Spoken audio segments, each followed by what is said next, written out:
నమస్తే నాగేశ్వర గారు, కార్యక్రమానికి స్వాగతం. ప్రొఫెసర్ గారు మనతో జాయిన్ అయ్యారు. నమస్తే నాగేశ్వర గారు. నమస్తే అండి. జనసేన విజయ కేతన సభలో పవన్ కళ్యాణ్ చాలా అంశాల గురించి ప్రస్తావించారు. ముఖ్యంగా నిలిచాం, గెలిచాం, 4 దశాబ్దాల టీడీపీని నిలబెట్టాము ఆ పార్టీ క్లిష్ట పరిస్థితుల్లో ఉన్నప్పుడు అని చెప్పి ఆయన చేసిన కామెంట్ ఒకసారి బయట ప్లీజ్.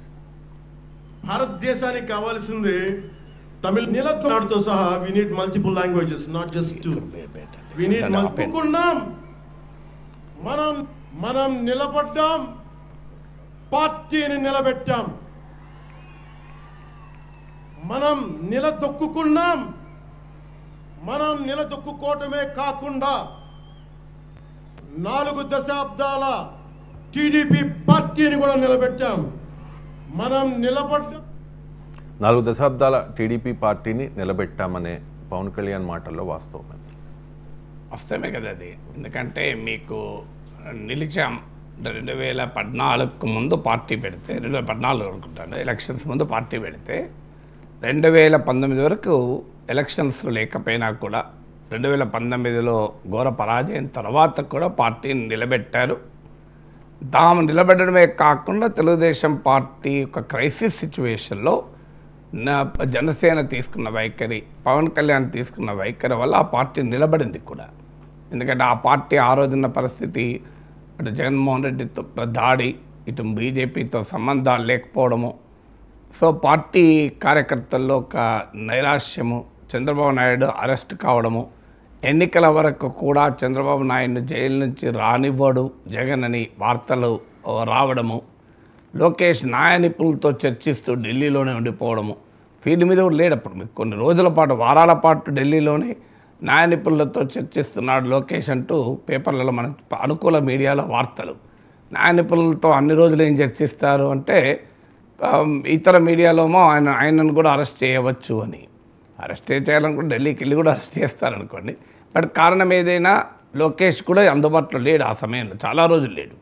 సో మీకు అలాంటి పరిస్థితుల్లో పవన్ కళ్యాణ్ తీసుకున్న వైఖరి టీడీపీ శ్రేణుల్లో ఉత్సాహాన్ని నింపింది, టీడీపీ నాయకుల్లో ఉన్న కొంత ధైర్యాన్ని ఇచ్చింది. సో చంద్రబాబు నాయుడు బహిరంగంగా రాజకీయాల్లో తిరగలేని పరిస్థితుల్లో జైల్లో ఉండి ఆ సమయంలో పవన్ కళ్యాణ్ ఇచ్చినటువంటి ధైర్యం తెలుగుదేశం పార్టీకి మామూలుది కాదు. తర్వాత మీకు ఒక పొలిటికల్ కంపెల్లింగ్ నరేటివ్ క్రియేట్ చేయడం, అంటే వైసీపీ వ్యతిరేక ఓటు చీలనివ్వము, వైసీపీ వ్యతిరేక శక్తులు ఏకమవుతాయి, వైసీపీ వ్యతిరేక శక్తులు ఏకమైతే వైసీపీని ఓడించగలము అన్న విశ్వాసాన్ని కూడా పవన్ కళ్యాణ్ కల్పించడమే కాదు, టీడీపీతో కలవనన్న బీజేపీని టీడీపీకి ఎట్టి పరిస్థితుల్లో కలవము, దూరంగా ఉంటాము అన్న బీజేపీని ఒక రకంగా పవన్ కళ్యాణ్ ప్రభావం, పవన్ కళ్యాణ్ ప్రయత్నం వల్ల ఈ బీజేపీని కూడా తీసుకొని వచ్చి ఒక కూటమిగా ఏర్పాటు చేశారు. ఇదంతా ఈ ప్రక్రియ మీకు ఒక కంపెల్లింగ్ పొలిటికల్ నరేటివ్. ఎప్పుడు కూడా యుద్ధంలో గెలుస్తాము అన్న విశ్వాసం ఉంటే ఒక రకంగా పనిచేస్తారు, గెలుస్తామన్న విశ్వాసం లేకపోతే మరో రకంగా ఉంటుంది. పరీక్షల్లో కానీ యుద్ధంలో కానీ దేంట్లోనైనా విశ్వాసం, ఈవెన్ ఆఖరికి అనారోగ్యంతో ఉన్నా నాకు ఈ మందు పనిచేస్తుంది, ఈ డాక్టర్ని నయం చేస్తాడన్న విశ్వాసమే పేషెంట్ కీలకం. అందువల్ల రాజకీయ ప్రక్రియలో కూడా ఎన్నికల్లో గెలుస్తాము అన్నప్పుడు ఉండే ధైర్యము, విశ్వాసము, పనితీరు వేరుంటుంది, గెలవమేమో అన్నప్పుడు పనితీరు వేరుంటుంది. అందువల్ల తెలుగుదేశం శ్రేణుల ఉత్సాహవంతమైన కృషికి కూడా పవన్ కళ్యాణ్ వైఖరి కారణమైంది. అల్టిమేట్గా అరిథమెటిక్ కూడా పవన్ కళ్యాణ్కు ఓట్లు సొంతగా సీట్లు గెలిపించే స్థాయిలో లేకపోవచ్చు, కానీ తెలుగుదేశంతో కలిసినప్పుడు విన్నింగ్ లీడ్ ఇవ్వటానికి ఉపయోగపడేంత ఓటింగ్ అయితే క్లియర్గా ఉంది. ముఖ్యంగా ఆయనకు సెలెక్ట్ జాగ్రఫీ, కొన్ని ప్రాంతాల్లో కేంద్రీకృతమైన ఓటింగ్ ఉండడం వల్ల, ఇప్పుడు ఉదాహరణకు గోదావరి జిల్లాలో కొంత కృష్ణా గుంటూరులో కొన్ని ప్రాంతాలు ఈ కేంద్రీకృత ఓటింగ్ అనేది చాలా ఎక్కువగా ఉపయోగపడుతుంది. సో అందువల్ల పవన్ కళ్యాణ్ విడిగా పోటీ చేస్తే టీడీపీ నిలబడేది కాకపోవచ్చు, లేదా జనసేన నిలబడేది కాకపోవచ్చు, రేపు ఏమయ్యేదో. తెలుగుదేశంలో ఒక వాదన ఏంటంటే జగన్ పట్ల ఆ వ్యతిరేకత ఉంది కనుక టీడీపీ జనసేన బీజేపీ కలవకపోయినా టీడీపీ విడిగా పోటీ చేసినా గెలిచే వాళ్ళం, మా చంద్రబాబు నాయుడుకి విశ్వాసం లేక అందరినీ కలుపుకున్నాడు అనేటువంటి అభిప్రాయాన్ని తెలుగుదేశం వర్గాలు వ్యక్తం చేస్తూ ఉంటాయి. కానీ రియాలిటీలు ఏంటంటే తెలుగుదేశం వర్గాలు ఆ రోజు ఉన్నటువంటి పరిస్థితుల్లో అసలు ఆత్మవిశ్వాసమే సడలినటువంటి సమయంలో పవన్ కళ్యాణ్ తీసుకున్న నిర్ణయం వల్ల ఒక పొలిటికల్ నరేటివ్ ప్రజల్లో కూడా ఎస్ వీళ్ళు జగన్ ఓడించగలుగుతారు, వీళ్ళొక వేరే ఆల్టర్నేట్ ప్రభుత్వాన్ని ఏర్పాటు చేయగలుగుతారన్న నమ్మకం వచ్చింది.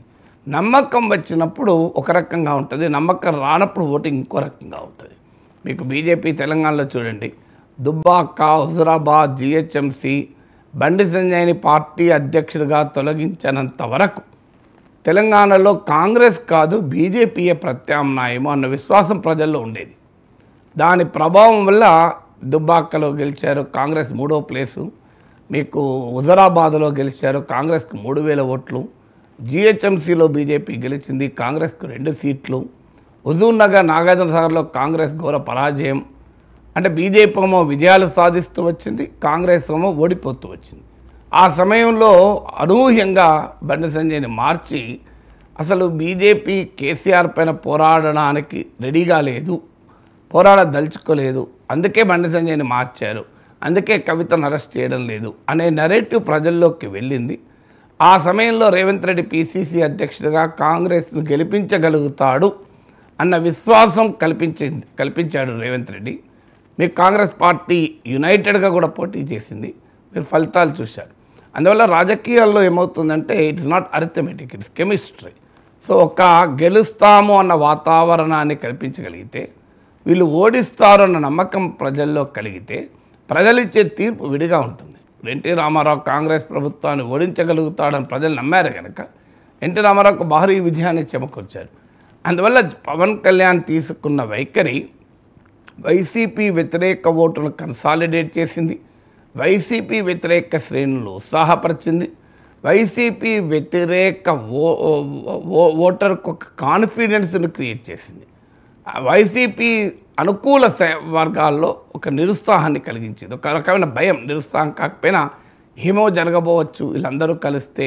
అందుకే మీరు ఆ రోజుల్లో చూడండి, వైసీపీ నాయకుల ప్రధానమైన అటాక్ అల్లా పవన్ కళ్యాణ్ పైన ఉండేది. ఎందుకు ఉండేదంటే ఈ పవన్ కళ్యాణ్ కలుపుతున్నాడు ఈ 3 పార్టీలను అని. వీళ్ళు 3 పార్టీలే కలవకపోతే మళ్ళీ అధికారంలోకి రాగలుగుతాము అనేటువంటి అభిప్రాయం కూడా ఉండేది. ఈవెన్ అరిథమెటిక్ తీసుకున్నా ఇప్పుడు 40% ఓటింగ్ వచ్చింది వైసీపీకి.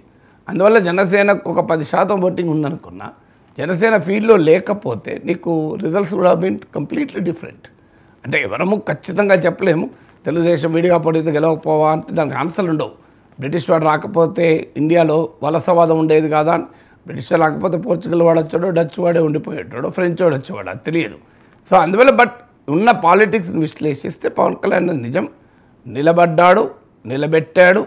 4 దశాబ్దాల తెలుగుదేశం పార్టీని కూడా అధికారంలో నిలబెట్టడానికి పవన్ కళ్యాణ్ కీలక పాత్ర పోషించాడు.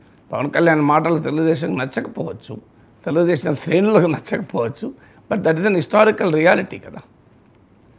నిన్న ఈ విజయకేతనం సభలో పవన్ కళ్యాణ్ చాలా భాషల్లో మాట్లాడారు సార్.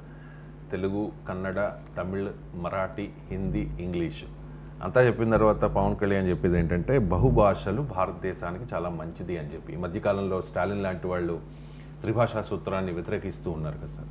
సో దానికి సంబంధించి బయట ప్లే చేయండి. महाराजाणी छत्रपती संभाजी महाराज यांच्या महाराष्ट्र भूमीतून आलोल्य सोलापूर, लातूर, बिल्लारपूर सारख्या जिल्ह्यांतील जनसंख्या